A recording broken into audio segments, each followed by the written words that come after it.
The trick is this: you introduce a pack of cards and a prediction card. Here it is here. I'm not going to let you see this in case it influences your choice, so we'll just put that to one side, but in full view. Now the cards we use, you can see, are contrasting colours. They're a red deck as opposed to the blue prediction card.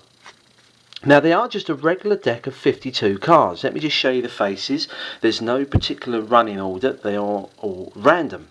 Now I'm going to get you, sir, to pick a card, but I want you to give me a random number, any number between, say, 1 and 52. In fact, I tell you what, it takes all day to count out 52 cards. Let's make it a bit easier, a number between 10 and 20, and I'll even break the rules. Most magicians will get you to deal the cards face down. I'm going to get you to see the faces just to prove that I've got nothing to hide.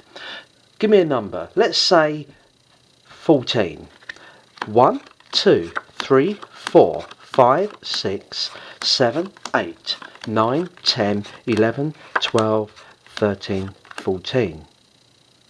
Okay. We'll take the 14 cards, a number derived at by you, and we'll add the two digits together, the 1 and the 4. That gives us 5. 1, 2, 3, 4, 5. An absolute random choice. If you'd chosen a different number, 15, which would have given us 6 digits, you would have had this one or this one. So you had a free choice. Here is the card that you freely chose.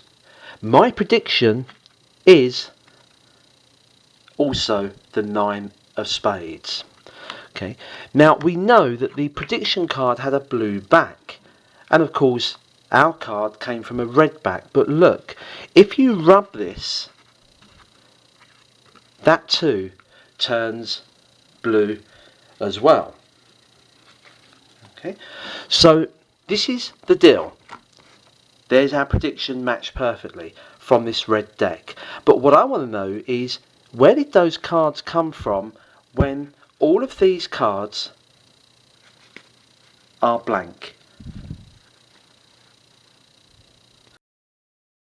Now that is the routine that's going around at the moment. I'm going to show you how it works. First of all, how do we match the predictions? We'll come to the trick deck in just a moment. Well, it uses a common magician's force, so let me show you with a regular deck of cards.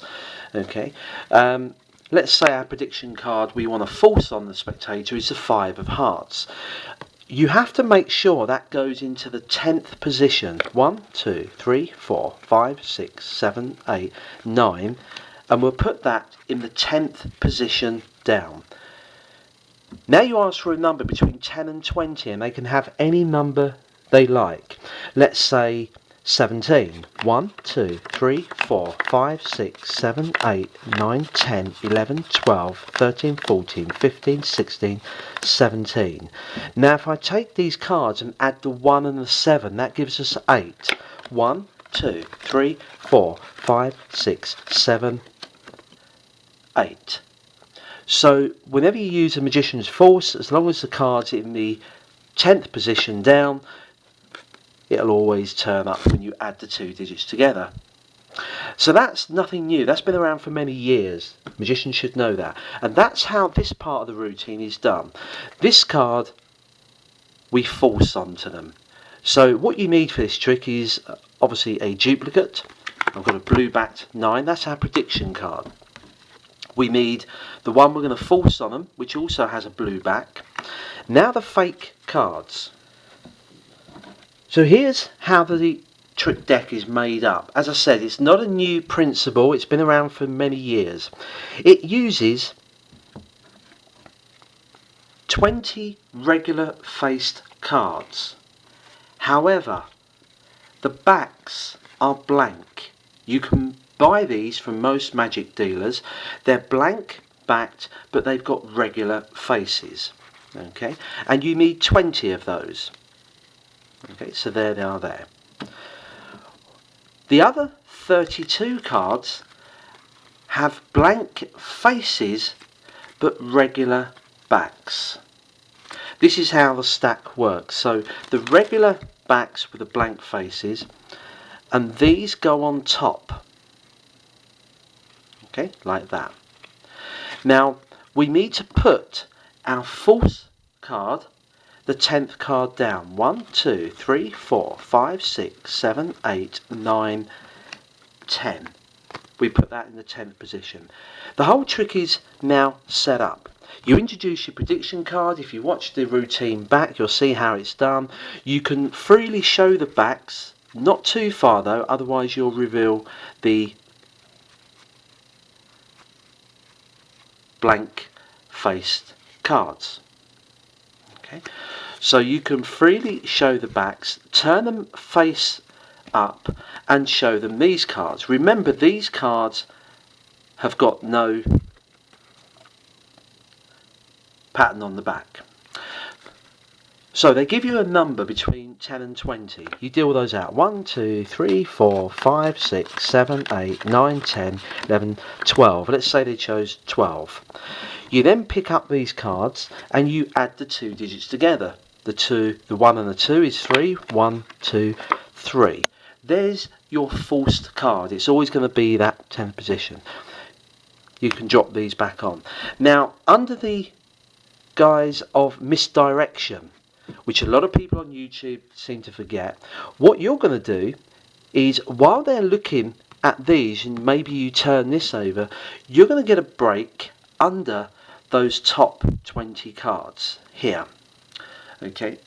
Now, sometimes what I do is I cut one of these cards slightly shorter so that I can just riffle at the back and come to a break.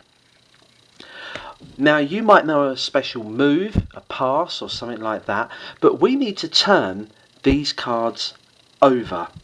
And all I do is, under misdirection, while people are looking at these, we turn them up and they're astounded by that, I'm simply going to appear to put these back down, face down.